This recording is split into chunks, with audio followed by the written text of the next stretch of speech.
Hello everyone and welcome back to another episode of Pseudo's Crochet More. This is your host Crystal. This is a retake on the review of the Crochet Nation issue 18.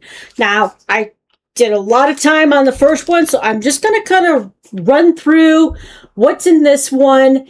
Any books that are mentioned, I will have links for Amazon in the description box below. So if you're interested in checking out the books that the patterns came from, you can go click on that link. If you purchase anything from that link, that is an affiliate link. So I will get a kickback from that. That is a nice way of supporting the channel other than watching my videos from start to finish. I know some of them are longer than you want them to be, but that does help the channel as well. So this one here goes over a lot of information about mercerized cotton, raffia style yarn.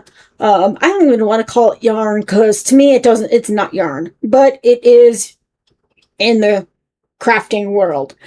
There's amigurumi, there's itty bitty amigurumi in this one, a few wearables, and well, let's get started. So on the front page, and I'm going to cover up my address, is those mesh bags and that countryside cardigan. Now, and it talks about the itty bitty amigurumi as well. So we do have on the front page the editor's note, a letter from the editor, a contest winner, a reader spotlight, tool of the month, which is scissors, taking them with you when you have a project, making sure that they're covered so that they don't ruin your project. The book for this issue is The Borrowed Life of Frederick Fife by Anne Johnston. Now, I will have a link to this book on Amazon in the description box. It is about an 82-year-old man named Frederick Fife who is mistaken for someone else. He finds himself unexpectedly drawn into a new life, complete with new connections and old secrets. They have a new photo contest to win $100 from Main Top Yarns. It's a gift card. You have to take a picture of your Crochet Nation newspaper with your favorite hook and tell them why it's your favorite hook. And then the next page is the mesh bag, which is by Claire Montgomery, which is the lady that did the crochet card deck for Granny Squares. She also came out with one for flowers and all that stuff. So that's that one. Underneath that, there's a book that's called The Beginner's Guide to Crochet. I do have that. I will also have that linked in the description box as well. Now, if there's ever a time when you come across a pattern that you really want to make, but you don't have that specific yarn, you can go to yarns.com or type yarn sub in your search engine. It'll come up on there, and you type in what type of yarn it is, the manufacturer's name, the type of yarn, like cotton, wool, and then it will give you your top match, and then it goes slightly down to the least compatible with it. It'll tell you ones that have the same thickness, the same fiber content, I think even the same like swatch thing too. There's like a bunch of different things it compares to with the original style of yarn. And then on the next page, we go into the mercerization revolution. And a man named John Mercer, which is where they get the mercerization name from, is the one that created this. So here is a couple pictures. There's one of John there in the middle, 19th century crochet sample. And there is a crochet thread up here, which I think that's what started the mercerized cotton stuff. I'm not sure. if that was the first style, and then it grew from there. I haven't read that yet, but there's a lot of history on that in here. And then on the next page, there's more history about that. And then there is a pattern for a flower scrubby. And I do have the book that this came from linked down below. So you can see the flower scrubby there. Again, if you don't have the exact yarn that's in these, you can always substitute it for something that you have. Then the next page, oh, this is the page I've been waiting for. So, this is a Premier pattern. It was designed for Premier by Liz Salazar. It uses the cotton sprout stripes, which is a sport weight or number 2 yarn, which is currently on sale at Premier for $5 a cake. So, depending on what size you need to make, it's still gonna cost, but it's not gonna cost as much as it would normally cost, because it's normally $8.99. Let me go back here. Let me go back. All right. No, that's not what I wanted. Because I was looking after I did my first video to see if they had a pattern for this on Premier's website, and they do. So if you are interested in making this, and I'll show you a picture of it here in just a minute. Yes, cotton sprout stripes is normally $8.99. It is currently $5. And according to this, depending on how many, what your size is, you at the most you would need 4 balls of the purple. So, I will show you this picture here. That is a picture of that lady wearing it. And then on the other page is another picture, and a picture of the cotton sprout stripes. So, this one has purple. So where the purple is, if you got a different color, that color would change to navy or white or cream, because they all have the same colors outside of that. It's just that this color would be different. So you could choose whatever color you want to use. You don't have to use the purple. I mean, if you love purple like I do, that would be the one to go to. All right, and then below that is the Stitch of the Month, which is the basket weave.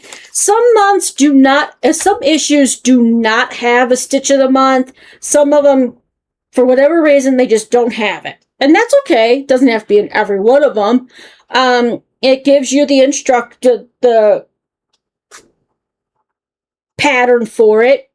And then there's tips on it and what you can make with it, which is pretty much anything you want to. Baskets, scarves, blankets. It's very versatile.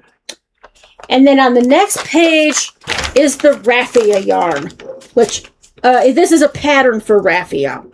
They used the Wool and the Gang's Rah Rah Raffia, but if you like raffia, Premier also has it, so it's all up to you. Not everybody orders stuff, from all these other companies, but here is a picture. It is the summer hat, Worn This Way summer hat.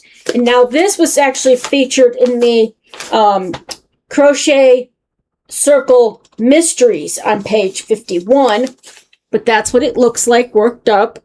They're showing you the back of it. There's other colors that you can use too. I don't know. I have some raffia, but they're 2 different colors, so it would be kind of weird to do it in 2 different colors. I got it in a surprise box from Premier. And it says you only need one roll of it. And it's 273 yards altogether for that one. And I don't remember what Premier's raffia, how much yardage is in that. I think it's less, because I think they consider it It's not a sport weight, and this one's a sport weight, so. All right, and then on the next page is information about how raffia became. From palm leaves to beach bags is the title. And there is actually a book on raffia crochet. That will also be linked in the description box. This is the cover of the book here. I don't know. To me, I know that it's used in hats because I actually seen one at Walmart that was crocheted up with raffia style yarn, which is actually 100% cellulose, but for the most part. Let me see, what does this one say its content is? This one says wood fiber, which I think is the same thing as cellulose. Let's go ahead and get to the next page. Next page is more information about raffia. Pictures of raffia around the world. You can make baskets with it. You can make, it looks like an embroidered Cuba raffia held by the Brooklyn Museum. I have no idea what that is. If it's a rug, like a mat that you could step on, I don't know. Then it looks like a bat. No, that's a cap. That's in a museum. And hey, they actually made amigurumi with it at one point. I mean, that's not what they're calling it. It's the Mangani-ji represents ancestral spirits and pende ceremonies. Dancers may wear full suits like that shown in this figure. I'll show you that. I didn't do that on the last video, so not that you'll see that video, but so I already deleted it. So these are pictures. Let me just do it this way. This is the doll down here. Right here. And then there's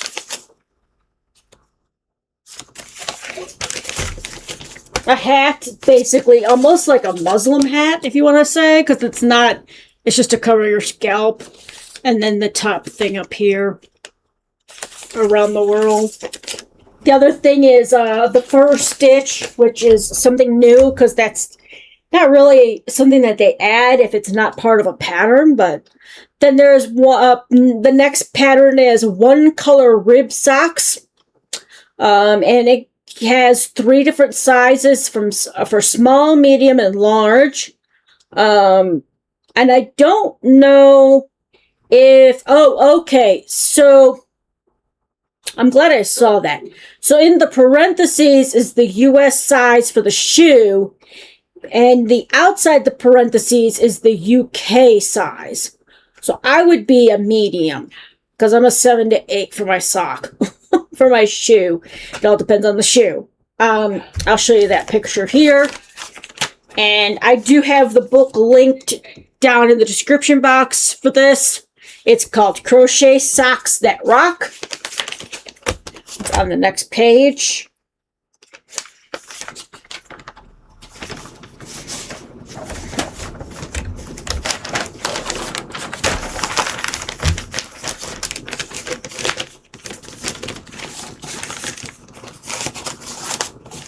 And it's from that book there.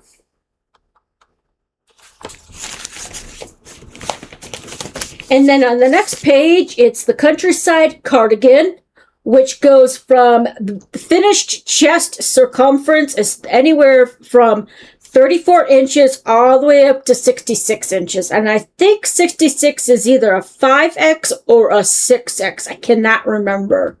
They don't have like 1X, 2X, 3XS. You know, extra small, small, medium, large, extra large, double X, 3X, 4 or 5. They don't have it marked like that. But at least it's size inclusive, in my opinion, because it does start off very small, but also goes all the way up to 66 chest measurements. And this one, I do have the book that this one came out of linked in the description box as well. It's called Retro Crochet Style. And it's a little different than what you would think. I wouldn't put the buttons on it, to me. Unless you're, because it looks like something, I mean, it's not a very long cardigan. Because you can see in this picture, it's like not even at her waist. Maybe at the back it is, but not at the front. Kind of goes up at an angle. It's like scalloped or something like that. All right, and then there's the word ladder game that's below that. And then we get into the itty bitty crochet amigurumi, itty bitty crochet, itty bitty amigurumi. We're not at the itty bitty crochet just yet. I mean, this is itty bitty, but this is as tiny as you can get. Little turtle. I love turtles. Love them, love them, love them. I have my turtle ring on. He's kind of crooked right this second, but I've got him. I've got him on. This is part of the Itty Bitty Amigurumi book. I do have that linked as well below. There's a pattern for that one on the next page. Before that, it was a bunch of tips and tricks on, or, you know, techniques to use with amigurumi. And the other one that's in here for this issue is, if I don't knock over my A&W cream soda, it'll be great, is a little Santa Claus. Now, I was looking at this before, and I can't believe that they want you to use a super bulky with a 5mm hook, but, you know, you gotta get it tiny. It's the only way to get it tiny. Those have got to be some tight stitches, really tight stitches. But, I mean, if it works, it works. And if you're stuck on a name for an amigurumi that you made, you can take a picture of it and send it to them and ask them to help name it, and they'll look at it, and they may publish it in a future issue asking for help on what to name it. And it doesn't have to be anything in particular. It can be a bear, bunny, monster, mascot, or mystery creature that you want to name. There is a article, like an interview questionnaire that when they talk to the publisher for the book, for Itty Bitty Crochet. His name is Zach Dorr. That's how I'm going to spell it, or say it. D-O-A-R. Like boar, but with a D at the beginning. Alright, and then the next thing is... where I'm going to knock that thing over. Is the Crochet Astrology. And I am a Capricorn. There's every one of them is in here, but I'm a Capricorn. You've set a goal to finish every dishcloth and coaster you've started since January. You're working through them, refusing to look at the new yarn arrivals and the new yarn in the yarn shop until the slate is clean. This month's palette, navy blue, forest pine, and slate gray. I mean, I like navy blue, navy blue, yeah, I can sing navy blue. I haven't started anything for Christmas. I don't even know what I'm going to do. I try to do Christmas ornaments or something like that, but there are so many people in my family right now, not me personally, but my brother, my sisters, my sister, and my eldest sister and her 2 kids. One of her kids has 2 kids. The other one doesn't have any kids. And then I have my second sister, second youngest. She has 4 kids. And I lost count on how many grandkids she has. Well, technically all 4 of her kids have grandkids. So it's like, I don't know what to do. I've done I've done dishcloths or coasters or scrubby type things. I've tried to do, I did ornaments one year. I did snowflakes. And I don't know. I tried to do other stuff other years, but I just don't have the time to do all that. So I don't know what I'm going to do this year. But back to Crochet Nation. All right. So there are people who do tiny crochet, micro crochet world.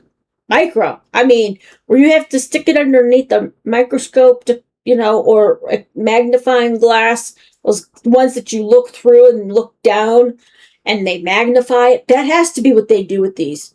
And I don't know what kind of thread they use, but holy cow. So here is a penguin on a pasta noodle. Here is a pineapple and a pear, which my finger is almost on top of a walnut almond. On the page after that, there is a little tiny puppy dog. And then up here, this swan I thought was a cloud is actually on a cracker. I don't know who has the patience for that. I mean, there are people, obviously, because it's well known that it's out there. All right. Then the next thing is the 5 types of crocheters you meet on vacation. Number 1 is the boundless optimist. Number 2 is the extreme sand fighter. Number 3 is the local yarn hunter. Number 4 is the tangle-prone sunbather. And number 5 is the contented passenger. I'm a contented passenger and a local yarn hunter. And then we have the Dear Grandma Ange section where you write in your questions and whoever this is answers you. And then the Crochet Circle Mysteries, which is an ongoing series to like the first one, the Stitches in Depth or whatever that was. I still have yet to read that. I really do want to go back and start reading it. And then the Crochet Nation quiz. What's your crochet weather forecast? You answer all the questions, and then you look to see if it's mostly A's, it's sunny with a chance of stash diving. Mostly B's, high chance of frogging. Mostly C's, scattered whips across the region. That sounds like me right now. And mostly D's is extreme heat advisory. Do not start a blanket. That's me too, because right now I'm in Texas and we're in the high hundreds, right? No, not high, but like getting close to 110s.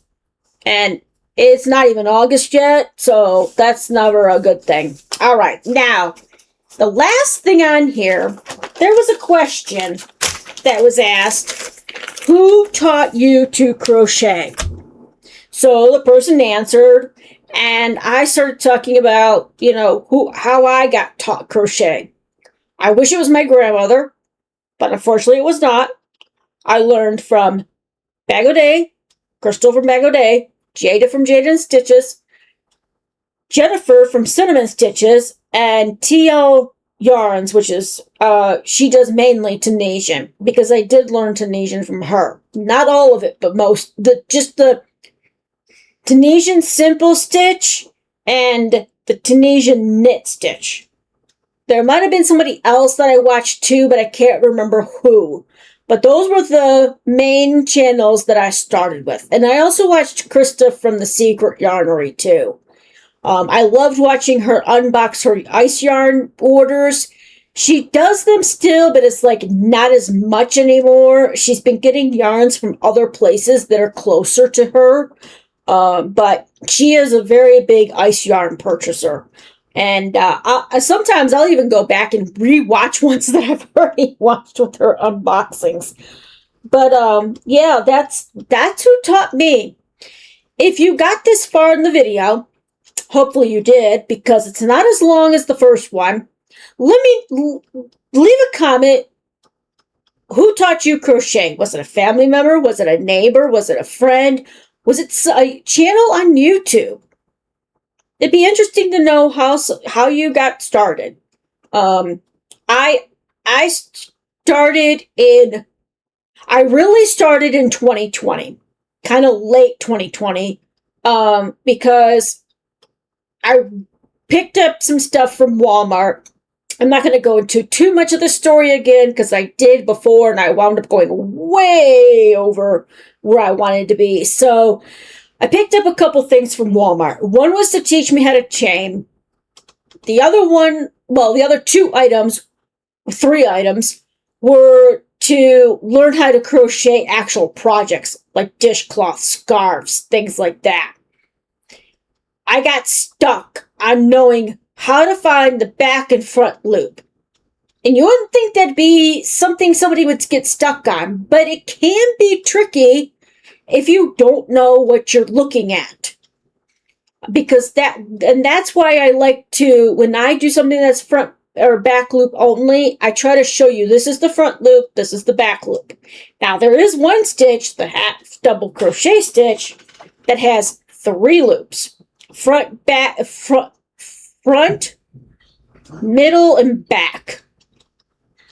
And if you use the back loop on that, you get a cool design on the front of your project. So, Bronny wanted to come in, but she didn't want to come in. I don't know. I give up. I'll be out there in a few minutes. But, yeah, so that's how, because I was watching Bag O'Day and she was doing a purse because that's what she started out doing. You didn't see her. You saw her making the bags.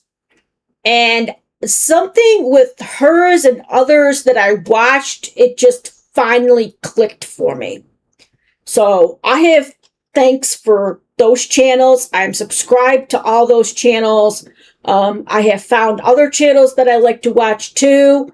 They just keep, there seems to be like there's new ones all the time for crochet, which is not a bad thing. Everybody has their niche with what they do with their crochet. I've been working on basically blankets. Obviously, I started doing turtle amigurumi, which I still have to finish my second one. I have the legs, I have the I have the body, but I gotta sew it all on. See, I have all this just waiting here for me to put together, and the rest of it's over here, the shell.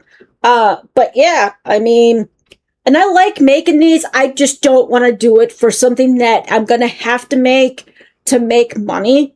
And I know a lot of people enjoy doing it for that, but for me, it's the fun of making the item.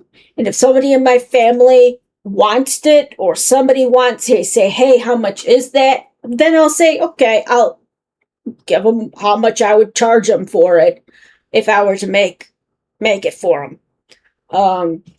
I do have some extra blankets that I've made. My husband wants me to sell them. I will think about doing that, but right now, I don't know. I'll have to eventually do that, but for right now, no. I'm working on this, which is supposed to be a round blanket. I'm working on making an increase row. No, I'm not. Am I? Yeah, I'm working on an increase round. So it'll flatten out once I get the increase done. I might actually frog this. I don't know. I like it, but I don't like it. Because this is what it looks like if you were to change the colors on it. I like it like this, but I don't know if I like it with this because it just kind of blends in and it hides the stitches. So if I do pull it apart, though, I won't do it in front of my mother-in-law because every time I do that, she's like, what are you doing over there? starting over. So, but once I, get something finished, maybe, I will show you guys what I finished, and if I make a pattern, I will do a tutorial for it. So yeah. If you've gotten this far in the video, thank you for sticking with me. Again, let me know in the comment section below, who taught you to crochet. It'll be interesting to know how you got started. All right. Well, if you enjoyed this video today, please give me a thumbs up.